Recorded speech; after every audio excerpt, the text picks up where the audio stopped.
या सगळ्या विषय आपण आज जाणून घेणार आहोत आणि याविषयी आपल्याला अधिक माहिती देण्यासाठी आमच्या स्टुडिओत आले आहेत डॉक्टर आपलं स्वागत. नमस्कार डॉक्टर, सुरुवातीला आम्हाला सांगाल की आर्थरायटिस हा आजार नेमका आहे काय आणि या आजाराची लक्षणं आपण कशी ओळखायची? तर आजचा आपला विषय जसं की तुम्ही विचारलंय की संधिवात म्हणजेच आर्थरायटिस म्हणजे नेमकं काय. तर आर्थरायटिस म्हणजे काय की ऑर्थो प्लस आयटिस. तर यामध्ये काय असतं की हाडांवरती आलेली सूज, त्याला आपण आर्थरायटिस असं म्हणतो. आर्थरायटिस ही एक खूप मोठी टर्मिनॉलॉजी आहे. तर यामध्ये आपल्याला बघावं लागेल की नेमका ऑर्थो म्हणजे हाडांवरती सूज कशा प्रकारे येते किंवा जॉईंट वरती सूज कशा प्रकारे येते. तर नॉर्मली जो आपला एक नॉर्मल जॉईंट असतो, तर तो जॉईंट म्हणजे काय की फक्त दोन हाडांचं जोडणं म्हणजे एक जॉईंट तयार होणं असं नाहीये. तर त्या दोन हाडांना सोबत ठेवण्यासाठी, त्याचं प्रॉपर एक स्ट्रक्चर मेंटेन करण्यासाठी त्याला भरपूर गोष्टी सुद्धा मदत करत असतात. जसं की दोन हाडांना जोडून ठेवण्यासाठी त्यावरती एक मेम्ब्रेन असतं, ज्याला आपण सायनोव्हियल मेम्ब्रेन असं म्हणतो. हे सायनोव्हियल मेम्ब्रेन काय करतं की त्या दोन हाडांची पकड घट्ट करून ठेवतं एकमेकांसोबत. सो तेव्हा ते जे सायनोव्हियल मेम्ब्रेन असतं त्याच्या आतमध्ये एक लिक्विड सारखा प्रकार असतो, त्याला ऑइल सारखं पण आपण म्हणू शकतो, ज्याला आपण सायनोव्हियल फ्लुइड असं म्हणतो. हे जे फ्लुइड असतं हे आपल्या शरीरामध्ये किंवा त्या जॉईंट मध्ये एक लुब्रिकेशनचं काम करत असतं. तर आजचा आपला विषय जो आहे आर्थरायटिसचा, तर तेच आपल्याला जाणून घ्यायचंय की नेमकं हे आर्थरायटिस म्हणजे काय असतं. सो हे आर्थरायटिस म्हणजे काय की एक इन्फ्लमेटरी डिजनरेटिव्ह डिसीज आहे. इन्फ्लमेटरी डिजनरेटिव्ह डिसीजला जर आपल्याला साध्या भाषेत समजून घ्यायचं झालं तर काय असेल की हाडांवरती एक प्रकारची सूज यायला लागते. ओके, तर ती जी सूज असते तर ती नेमकी का बरं येते. युजली आपण बघतो की जसं जसं वय वाढतं तसं तसं सांधेदुखीचा त्रास जास्त वाढायला लागतो.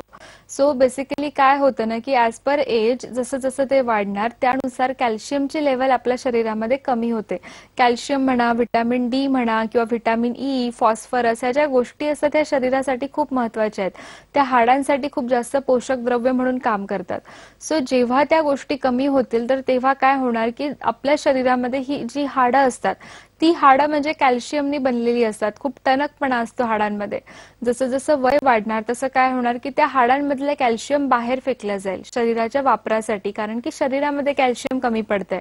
सो जेव्हा आपलं हे जे कॅल्शियम असतं हे बाहेर फेकलं जाणार तर तेव्हा तिथे हाडांची झीज व्हायला लागते.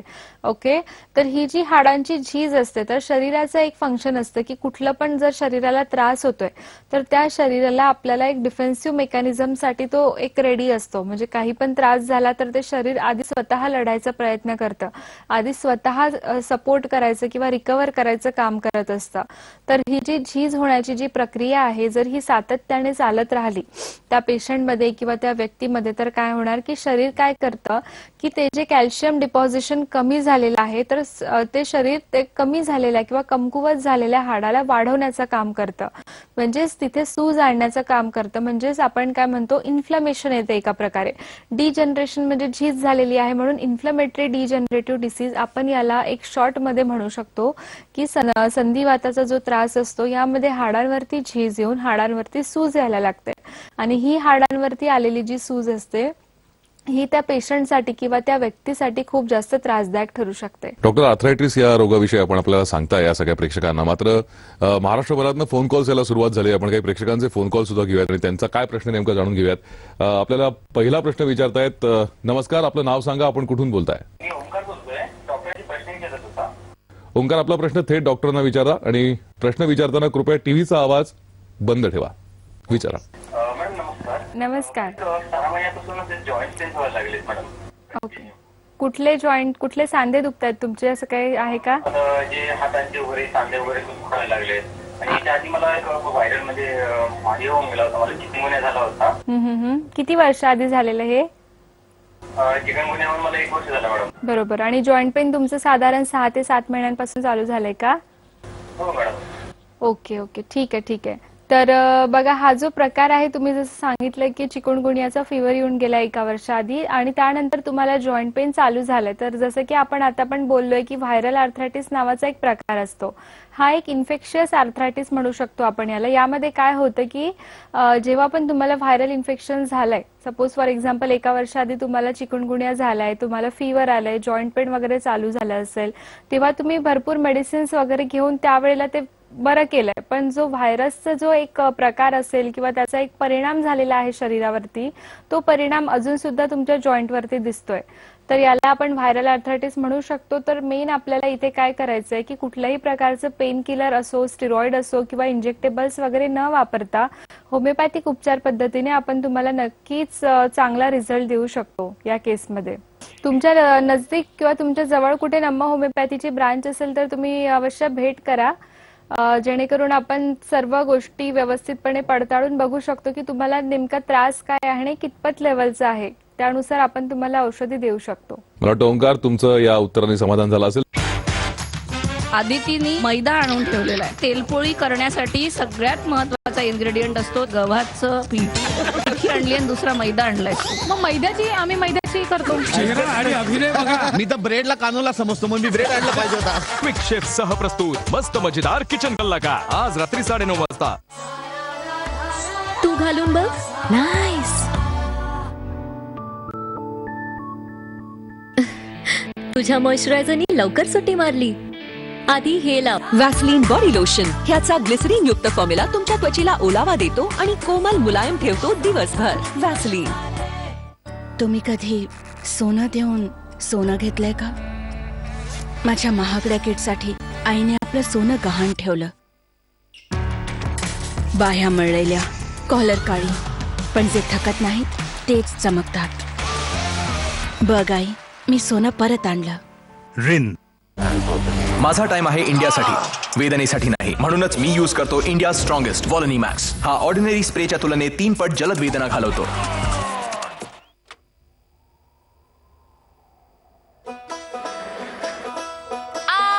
ये वाला तो ढीला है, ऊपर से नीचे तक पीला है. इसका मसूड़ा तो फूला है. ओह नो, यहाँ तो कीटाणु का मिला है. Excuse me. हाँ, अब ये वाला अलबेला है, वज्र दांतों वाला है. ये वीको का भरोसा है. जो ट्रस्टेड आयुर्वेदा है. 18 जड़ी बूटियों से बना वीको वज्रदंती. रखे दांत और मसूड़ों का ख्याल ताकि आपको बार बार डेंटल प्रॉब्लम्स ना हो. आपको मुझसे मिलना है. आपका असिस्टेंट बनना है. मजबूत हो दांत ट्रस्टेड आयुर्वेदा के साथ.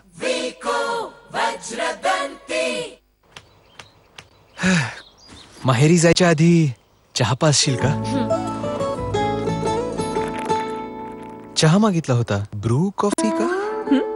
कारण त्या सुद्धा उचलायच्या आहेत. तुला हवा ताजेपणा.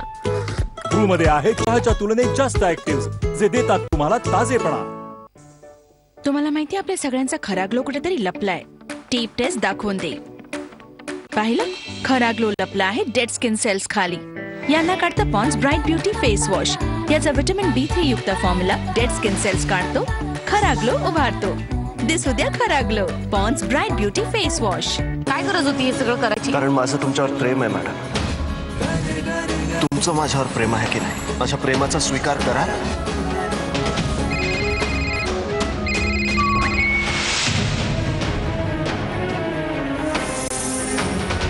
आज संध्याकाळी 7:30 वाजता झी मराठीवर.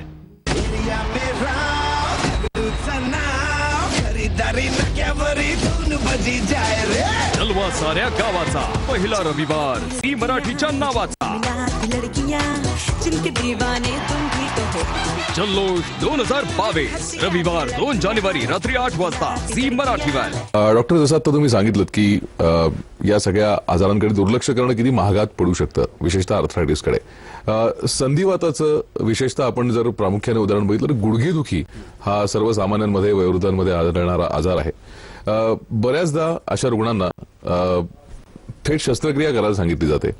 तर अशा रुग्णांसाठी तुम्ही काय सल्ला द्याल? तर आर्थरायटिसचे जर आपल्याला टाईप बघायचे झाले, जसे की आपण एक इंट्रो म्हणजे छोटंसं पार्ट मध्ये आपण समजून घेतलं की आर्थरायटिस काय असतं, त्याच प्रकारे आर्थरायटिसचे जर टाईप सांगायचं झालं तर त्यामध्ये 3 मेन डिवायडेशन आपण करतो. सगळ्यात पहिला टाईप म्हणजे मोनो आर्थरायटिस. मोनो आर्थरायटिस आपण का म्हणतो त्याला? कारण की इथे काय असतं की एक सिंगल हाड किंवा एक सिंगल जॉईंट त्यामध्ये अफेक्टेड असतो. त्याला आपण म्हणतो मोनो आर्थरायटिस. जसं की आपण बघतो गावठी आजारामध्ये पायाचा अंगठा वगैरे खूप जास्त सूज यायला लागतं त्यावरती किंवा त्यामध्ये त्रास व्हायला लागतो, तर ते असतं एक मोनो आर्थरायटिसचा प्रकार. किंवा व्हायरल आर्थरायटिसमुळे सुद्धा एखाद्या जॉईंटवरती जर ते इन्फेक्शन कायम स्वरूपात राहिलं तर तेव्हा सुद्धा जॉईंटवरती सूज येऊन त्रास सुरू होऊ शकतो. So that is a mono arthritis. दुसरा टाईप म्हणजे काय की ऑलिगो आर्थरायटिस. ऑलिगो आर्थरायटिस म्हणजे काय की 5 सांध्यांपेक्षा जर कमी सांधे अफेक्ट असतील तुमचे, त्या 5 जॉईंट पेक्षा म्हणजे 5 जॉईंट पर्यंत जर तुमच्या जॉईंटवरती सूज आहे तर त्याला आपण म्हणू ऑलिगो आर्थरायटिस. जसं की आपण बघतो की संधिवात हा एक प्रकार आहे ज्याला आपण ऑस्टिओ आर्थरायटिस सुद्धा म्हणतो. यामध्ये काय होतं की तुमचे दोन्ही गुडघे दुखायला लागतात, पायाच्या गुडघ्यांमध्ये त्रास व्हायला लागतो. किंवा मग सोरायटिक आर्थरायटिस सारखा जो प्रकार आहे यामध्ये सुद्धा जिथे जिथे पॅचेसेस आहेत, जिथे जिथे स्किन पॅचेस आहेत तुमचे, तिथे तुम्हाला जॉईंट पेन चालू व्हायला लागतो. सो दॅट इज अ तुमचा जो प्रकार आहे तो आहे ऑलिगो आर्थरायटिसचा. आणि त्यानंतर असतो पॉली आर्थरायटिसचा एक प्रकार. हा आहे तिसरा सगळ्यात महत्वाचा प्रकार. यामध्ये काय असतं की 5 पेक्षा तुमची जास्त सांधे दुखणे.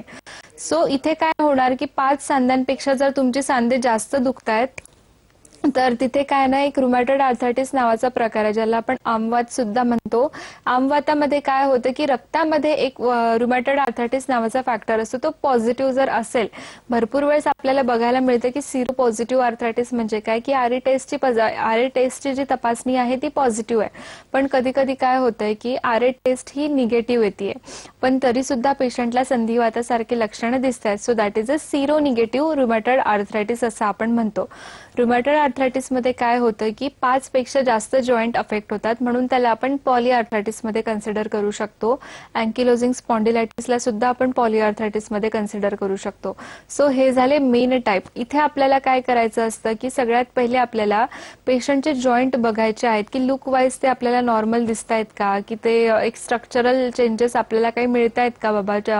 जसं की आपण गुडघ्यामध्ये बघितलं की जेनू व्हाल्गस आणि व्हायरस ह्या 2 कंडिशन आपण बघतो की जिथे जॉईंट डिफॉर्मिटी होऊन पायांमध्ये कर्वेचर यायला लागतं. So that is a osteo आर्थरायटिसमुळे येणारे चेंजेस. तर ही एक स्ट्रक्चरल चेंजेस आहे. तर आपल्याला बघायचं आहे की जो पण पेशंट आपल्याकडे येतोय त्याचे प्रत्येक जॉईंट हे नॉर्मल रेशोमध्ये आहेत का, ते प्रॉपर जागेवरती आहेत का, त्यानंतर त्या जॉईंटची मुवमेंट वगैरे व्यवस्थित होतीये का बाबा, हे पण आपल्याला खूप जास्त महत्वाचं गोष्ट आहे की जॉईंट लुक वाईज तर नॉर्मल आहे बट कुठे स्टिफनेस आहे का, कुठे मुवमेंट रिस्ट्रिक्शन आहेत का, हे पण आपल्याला बघायचं असतं. आणि पेशंटला ते जॉईंट नॉर्मल फील होत आहेत का, पेशंटला त्याचा काही त्रास होतोय का. कधी कधी कसं असतं की मुवमेंट रिस्ट्रिक्शन नाहीयेत किंवा मग आपल्याला लुक वाईज पण ते नॉर्मल दिसते, पण पेशंटला कुठेतरी एक पेनफुल आपण म्हणू फिलिंग असते सतत की हे दुखतंय ते दुखतंय. तर हे काय झालं ना की कुठेतरी एक अर्ली स्टेजेसचे सिम्पटम आपण याला म्हणू शकतो. जर आपण पेशंटला अर्ली स्टेजवरती ओळखू शकलो तर काय होणार की आपण त्याला त्रास जो होणार आहे पुढे जाऊन आपण त्याला वाचवू शकणार. तर हे झालं एक आर्थरायटिस मध्ये नॉर्मल आपण बघितलं की लुक वाईज, फील वाईज आणि मुव्हेबिलिटी वाईज आपल्याला बघायचं असतं.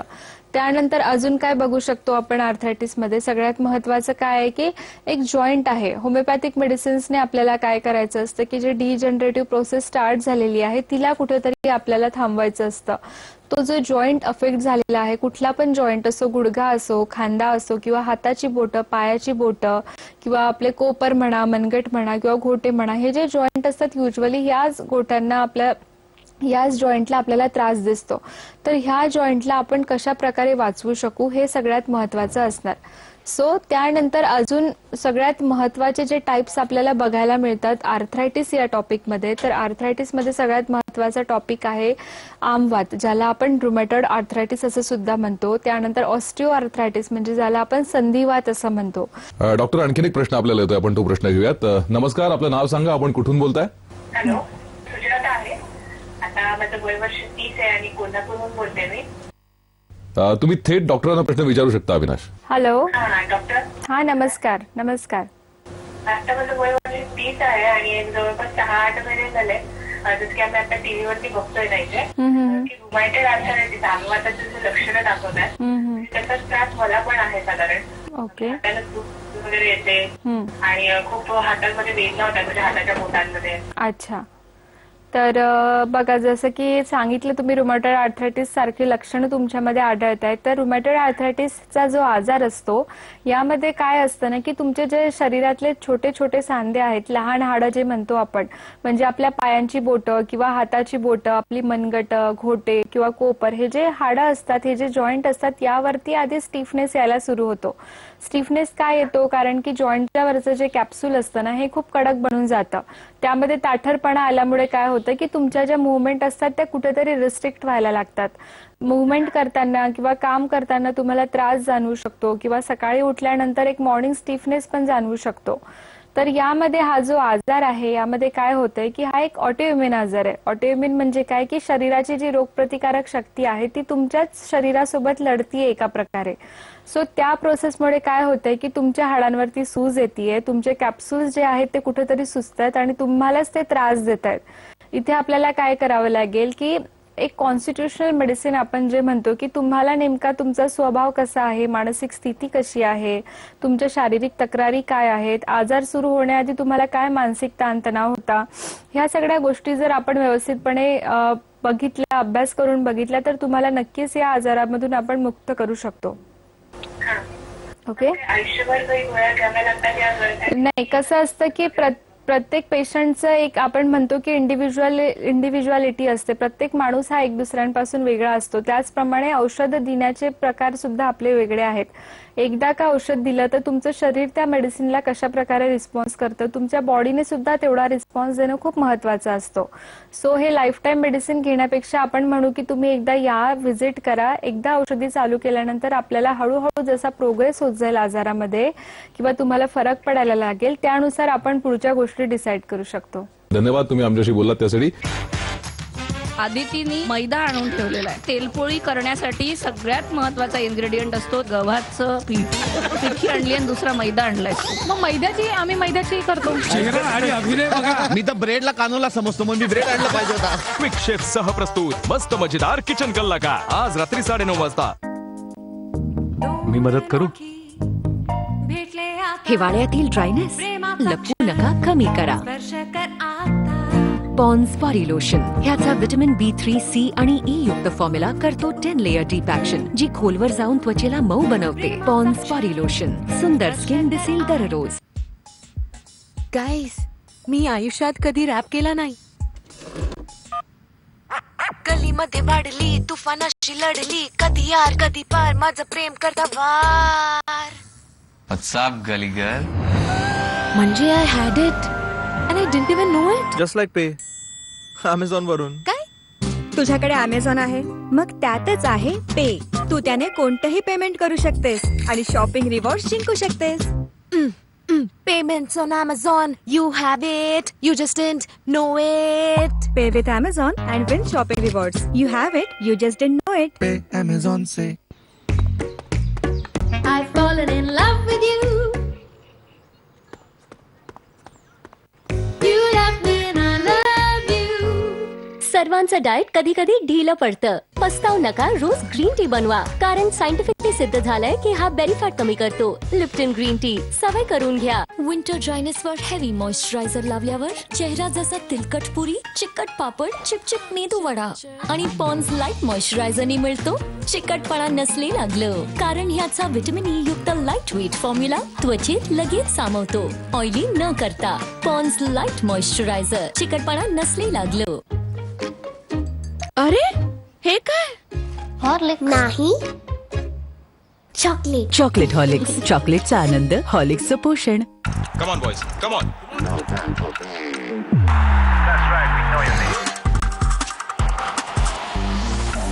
माझा टाइम आहे इंडियासाठी, वेदनेसाठी नाही. म्हणूनच मी यूज करतो वॉलनी मॅक्स. हा ऑर्डिनरी स्प्रेच्या तुलनेत 3 पट जलद वेदना घालवतो. आय ट्रस्ट मॅक्स, ओनली वॉलनी मॅक्स.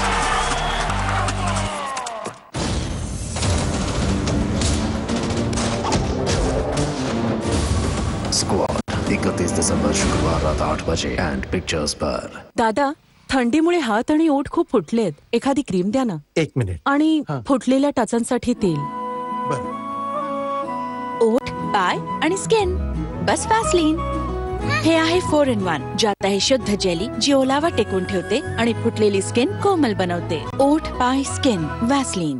काय दिसतेस पण केस सोड ना, जास्त सुंदर दिसशील. पांढरे केस लपवते. सोड त्यांना, मी सांगते तुला. कलर जपणूक करणारा कलर. 10 पट जास्त ॲलोवेराची जपणूक नवीन गोदरेज एक्सपर्ट रिच क्रीमने. याचा नो अमोनिया क्रीम देतं रिच कलर आणि केस दिसतात सॉफ्ट शायनिया.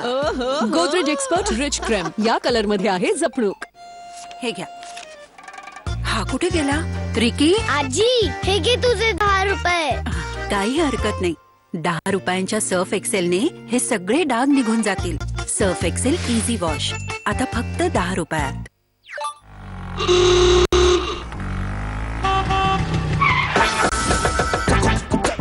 Trust only Netflix. डवने दीक्षाला विचारलं, तुझा फोटो पाहून लोक काय म्हणाले? जाडी म्हैस. आधी वजन कमी कर, मग असे कपडे घाल. आणि तू तुझ्या बॉडीला काय सांगशील? माझे आर्म स्टनिंग, माझे कर्व्स, माझी पूर्ण बॉडी स्टनिंग. डव ही मानतो प्रत्येक बॉडीला प्रेमाचा अधिकार आहे. Dove body love paraben free lotions बॉडीला देतं नरिशिंग केअर आणि प्रेम. डव प्रत्येक बॉडीला प्रेमाचा अधिकार. आजच्या पार्टीच्या तयारीला लागूया. आज पार्टी तर फ्रेंडला पण बोलाव ना. हॅलो यश, सोसायटी मध्ये ना 31st ची पार्टी आहे. तू लवकर ये, नाहीतर काय? कोण बोलतोय? मी कोण बोलते ह्यापेक्षा तू कोणाशी बोलते? तो फक्त यश नाहीये, तो यशवर्धन चौधरी आहे. रात्री 8:30 वाजता झी मराठीवर. पण पुढची चर्चा सुरू करूया. तर रुमॅटॉइड आर्थरायटिस मध्ये जसं की आपण सांगितलं की पेन, स्वेलिंग आणि मुवमेंट रिस्ट्रिक्शन या 3 गोष्टी खूप जास्त महत्वाच्या आहेत. जर तुम्हाला गुडघेदुखीचा किंवा सांधेदुखीचा त्रास जर जाणवत असेल तर रुमॅटॉइड आर्थरायटिस मध्ये कसं असतं की त्यामध्ये स्टेजेस वाईज आपल्याला चेंजेस दिसायला लागतात. सगळ्यात पहिल्या स्टेजमध्ये काय होतं की तुमचे जे छोटे छोटे जॉईंट्स आहेत शरीरातली, त्या जॉईंटच्या कॅप्सूलवरती कुठे ना कुठे स्टिफनेस आणि ताठरपणा येऊन काय होतं की ते मुवमेंट हळूहळू कमी व्हायला लागतं. स्टिफनेस यायला लागतो हातापायांमध्ये. ओके, त्यामुळे काय होणार की तुमची जी मूठ वगैरे मारण्याचे ते घट्टपणे तुम्ही मारू शकणार नाही, हातापायांचं हालचाल करू शकणार नाही, काम करताना तुम्हाला काहीतरी दुखणं वगैरे चालू होऊ शकतं.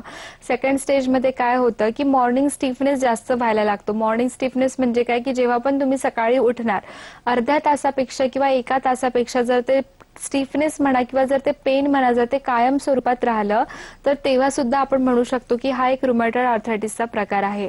थर्ड स्टेजमध्ये काय होतंय की कुठेतरी कॅप्सूलवरती सूज तर आलेलीच आहे, स्टिफनेस तर आलेलाच आहे, हाडांवरती पण सूज येऊन काय होतं की मुवमेंट रिस्ट्रिक्शन व्हायला लागतात हळूहळू.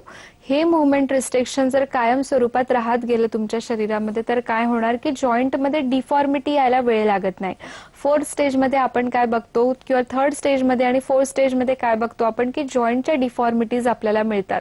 नॉर्मल जे स्ट्रक्चर असतं जॉईंटचं किंवा जे हाडं आपल्याला प्रपोर्शनमध्ये असायला पाहिजे ते तुमचे व्यवस्थितपणे राहत नाही, त्यामध्ये कुठेतरी तुम्हाला बदल झालेला दिसतो. भरपूर वेळेस आपल्याकडे जॉईंट डिफॉर्मिटीजचे पण पेशंट येतात की असं म्हणजे जॉईंट पूर्ण बदललेले आहेत, त्यांचे आकार सगळे बदललेले, तर ते सरळ होऊ शकतात का? तर कसं असतं ना की आपण शेवटच्या स्टेजवरती येऊन जर आपण ट्रीटमेंट दिली तर आपण त्याला फक्त पुढे जाण्यापासून थांबवू शकतो, पण आपण पूर्णपणे बॅकवर्ड नाही येऊ शकत किंवा पूर्णपणे आपण मागे येऊ शकत नाही, कारण की त्या आजाराकडे तेवढे वर्ष दुर्लक्ष झालेलं असतं किंवा व्यवस्थितपणे ट्रीटमेंट घेतलेली नसते. तर इथे काय होतं ना की आपल्याला जर जाणवतंय की पेन होतंय किंवा तुम्हाला सूज येतंय, तुमच्या मुवमेंट कुठेतरी थांबतायत, तर आपल्याला त्या गोष्टीसाठी जर तुम्ही आत्ताच लक्ष दिलं तर तुम्हाला जॉईंट डिफॉर्मिटी पर्यंत जाण्याची वेळ येत नाही. रुमॅटॉइड आर्थरायटिस मध्ये आणखी काय होतं की इंटरनली स्वेलिंग राहते हाडांवरती, तर त्यामुळे काय होणार की सतत एक फिवरिश फिलिंग राहते शरीरामध्ये, कुठेतरी काहीतरी एक कणकणी जे म्हणतो आपण ते तुम्हाला सतत जाणवत राहू शकते. सो ह्या सगळ्या गोष्टी आपल्याला अवॉइड करायच्या असतील तर लवकरात लवकर ट्रीटमेंट जर घेतली तर नक्की आपण ती अवॉइड करू शकतो. तर आपण ही चर्चा सुरू करणार आहोत, मात्र त्यापूर्वी आणखी एक प्रश्न आपल्याला येतोय, आपण प्रश्न जाणून घेऊयात. नमस्कार, बोला, आपलं नाव सांगा. माझं नाव किरण आहे. बोला, तुम्ही थेट डॉक्टरांना प्रश्न विचारू शकता. हॅलो, हा किरण बोला. हा मॅडम, माझं 30 वर्ष आहे. मॅडम, मला गुडघेदुखी थोडासा गुडघा जास्त असतो थंडीच्या टाइममध्ये आणि बोटं थोडे वाकडे वगैरे असतात, त्यांना दिवस शो लागतो त्यामध्ये. ओके, कुठले पायाची बोटं म्हणताय की हाताची बोटं म्हणताय? काय म्हणताय? बोटं कुठली दुखतायत तुमची, हाताची की पायाची? हाताची. हाताची बोटं आणि गुडघा दुखतोय का? हो हो हो. बर बर. आणि थंडीच्या दिवसांमध्ये त्रास वाढतोय तुम्हाला? जास्तीचा त्रास. हो, जास्तीचा त्रास. ओके. किती वर्षापासून त्रास चालू झालाय? 2 वर्ष झाली ना. 2 वर्षांपासून. ठीक आहे. आणि तुमच्या कामाचं स्वरूप मला कळू शकेल का? तुम्ही काय काम करताय? मॅडम मी एक ऑफिसमध्ये बसून काम करतो कॉम्प्युटरवर. कंटिन्यू बसून सिटिंग काम असतं का? हो, सेटिंग बसून. Okay okay. तर बघा, जसं की तुम्ही मला सांगितलंय की तुमचं छोटे छोटे सांधे पण दुखतात आणि गुडघादुखी वगैरे पण चालू झालाय. तर हे काय असतं ना, एक संधिवातासारखी लक्षणं आहेत. म्हणजे हाडांवरती कुठेतरी सूज येते, कुठेतरी डिजनरेटिव्ह प्रोसेस चालू झालेली आहे, बरोबर. आणि त्यामध्ये काय होतं की जर तुमचं कंटिन्युअसली सिटिंगमध्ये काम असेल तर आपल्या शरीराची जेवढी पाहिजे तेवढी हालचाल होत नाही, आपल्या मसल्सला स्ट्रेंथनिंग मिळत नाही, मजबूती मिळत नाही. तर यासाठी तुम्ही जेवढं होईल तेवढं व्यायाम, एक्सरसाइज वगैरे थोडं चालू करा. तुमच्या डाएटमध्ये थोडाफार तुम्ही चेंज करू शकता. बॉइल्ड अंडी वगैरे तुम्ही घेऊ शकता, मिल्क घेऊ शकता, किंवा मग जर जास्त दुखणं असेल तर यासाठी मेडिसिनची गरज तर नक्कीच पडेल. पण त्यासोबत तुम्हाला फिजिओथेरपीचं सुद्धा जर आपण चालू केलं ट्रीटमेंट तर काय होणार की तुमच्या मसल्समध्ये एक प्रकारची मजबूती येईल आणि आपल्या औषधामुळे काय होईल की तुमची झीज होण्याची जी प्रक्रिया चालू झालेली आहे आपण ती पण थांबवू शकतो. म्हणजे ॲट अ टाइम आपण तुम्हाला पूर्ण आजारामधून मुक्तता देण्यासाठी नक्कीच ट्राय करू शकतो. तर तुम्ही नक्कीच आपल्या घाटकोपरला पण एक ब्रांच आहे नमा वैद्यशाळा, तिथे तुम्ही व्हिजिट करा. प्रश्नाचं उत्तर तुम्हाला मिळालंय. धन्यवाद आमच्याशी संपर्क साधलात. आपण पुन्हा एकदा चर्चेकडे वळूयात. तर त्यानंतर आपण तिसरा सगळ्यात कॉमनेस्ट आपल्याला बघण्यातला जो प्रकार आहे तो म्हणजे गाऊट. गाऊट म्हणजे काय की शरीरामध्ये किंवा रक्तामध्ये एक सिरम युरिक ऍसिड नावाची लेवल वाढायला लागते. नॉर्मली आपण 3.5 to 7 पर्यंत कन्सिडर करतो त्याला की ते नॉर्मल असतं. पण जर त्या रेशोपेक्षा जर ते वरती जाते तर काय होणार की ते कुठेतरी डिपॉझिट व्हायला लागतं. युरिक ऍसिड म्हणजे काय की आपल्या शरीरामध्ये 3.5 ते 7 पर्यंत आपण कन्सिडर करू शकतो की ते असायला हवं. ओके. सो जेव्हा हे युरिक ऍसिड शरीराच्या बाहेर फेकलं जाणार नाही व्यवस्थितपणे तर काय होणार की कुठेतरी ते साचतंय, रक्तामध्ये साचतंय म्हणूनच त्याच्या लेवल्स वाढलेल्या येतात. पण त्यानंतर त्याचं डिपॉझिशन जे असतं ते आपल्या शरीरामध्ये कुठं होतं जास्तीत जास्त की पायाचा जो अंगठा आहे आपला, ज्याला आपण ग्रेटर टो असं म्हणतो, त्या पायाच्या अंगठ्यामध्ये सुद्धा ते साचू शकतं. आणि हळूहळू हा जो आजार असतो किंवा जे डिपॉझिशनची जी प्रोसेस असते ते कुठेतरी चालू व्हायला लागते. एकदम माइल्ड पेन कधीतरी पेशंटला जाऊ शकतं, पण त्या आपल्या पायाच्या अंगठ्यावरती कधीतरी एकदम जास्त सूज येऊन तो कधीतरी लाल होऊन खूप त्याची अंगार होणे आणि दुखणं हे सिम्पटम्स सुद्धा आपल्याला गाऊटमध्ये दिसू शकतं. आणि त्या ज्या वेदना असतात त्या खूप जास्त तीव्र असतात. खरंय. डॉक्टर, आता याचे प्रकार कळले, याची नेमकी कारणं कळली, लक्षणं सुद्धा कळली. यावरती नम्म होमिओपॅथी नेमके कसे उपचार करतात आणि ही उपचार पद्धती नेमकी वेगळी कशी ठरते? नम्म होमिओपॅथीमध्ये आपण काय करतोय की नॅनोजेनेटिक कॉन्स्टिट्युशनल होमिओपॅथिक मेडिसिन आपण वापरतोय, बरोबर. नॅनो म्हणजे काय की कमीत कमी डोसेसमध्ये असं मेडिसिन दिलं जातं की जे तुमच्या जीन लेवलवरती ऍक्ट करेल. तो जो आजार असतो तो फ्युचर पिढीला पण स्प्रेड नको व्हायला यासाठी सुद्धा आपण प्रिव्हेंटिव्ह पर्पज म्हणून ट्रीटमेंट देऊ शकतो. सो इथे आपल्या मेडिसिन्समध्ये कुठल्याही प्रकारचे केमिकल्स नाहीये, स्टेरॉइड नाहीये. त्यामुळे या मेडिसिनचे तुम्हाला अजिबात साईड इफेक्ट दिसणार नाही, दुष्परिणाम दिसणार नाही. ही पूर्णपणे सेफेस्ट ट्रीटमेंट आपण म्हणू शकतो. इथे आपल्याला काय करायचंय की पेन होतंय म्हणून पेन किलर्स द्यायचं नाहीये किंवा वेदनाशामक औषधी आपण देत नाही, स्पेसिफिक ट्रीटमेंट आपण देत नाही. इथे आपल्याला डिटेलमध्ये पेशंटचा माइंड लेव्हलला समजून घेऊन, पेशंटच्या स्वभावाला समजून घेऊन, नेमका आजार चालू का झालाय आणि कसा झालाय, तेव्हा त्यांची मानसिक स्थिती कशी होती, आताची त्यांची मानसिक स्थिती कशी आहे, ह्या सगळ्या गोष्टी जर आपण व्यवस्थितपणे समजून घेतल्या तर एक कॉन्स्टिट्युशनल मेडिसिन निघते, ज्यामध्ये आपण म्हणतो की मेंटल ॲज वेल ॲज फिजिकल मेकअप. ह्या गोष्टी जर आपण व्यवस्थितपणे घेतल्या तर काय होणार की एक पेशंटचं कॉन्स्टिट्यूशन निघतंय. सपोज फॉर एक्झाम्पल आपल्याकडे 10 पेशंट जरी सांधेदुखीसाठी आले तर त्या 10 लोकांचं कारण वेगळं असू शकतं, 10 लोकांचं दुखण्याचा प्रकार वेगळा असू शकतो, दुखण्याचे टायमिंग वेगळे असू शकतात. त्यामुळे 10 लोकांना आपण सेम औषधी देऊ शकत नाही. प्रत्येकाची ट्रीटमेंट ही वेगळ्या वेगळ्या प्रकारेच डिवाइड केल्या जाते. तर त्याला आपण एक इंडिव्हिज्युअल ट्रीटमेंट म्हणू शकतो, इंडिव्हिज्युअल पर्सनॅलिटीला घेऊन. डॉक्टर, तुम्ही आज इथे आलात आणि इतकी सविस्तर माहिती आम्हाला आजाराबद्दल दिली, त्याबद्दल आपले आभार. धन्यवाद. डिअर डॉक्टर्स, या विशेष कार्यक्रमात इथेच थांबतोय. नमस्कार. नम्मा होमिओपॅथी, आरोग्य संजीवनी.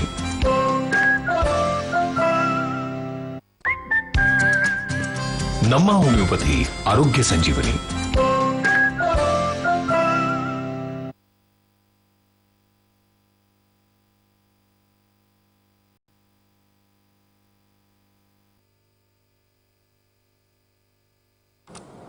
नमस्कार बंधू भगिनींनो, मी राजीव निवतकर, जिल्हाधिकारी मुंबई शहर. आपले नाव मतदार यादीत आहे का याची खात्री करणे आवश्यक आहे. दिनांक 1 जानेवारी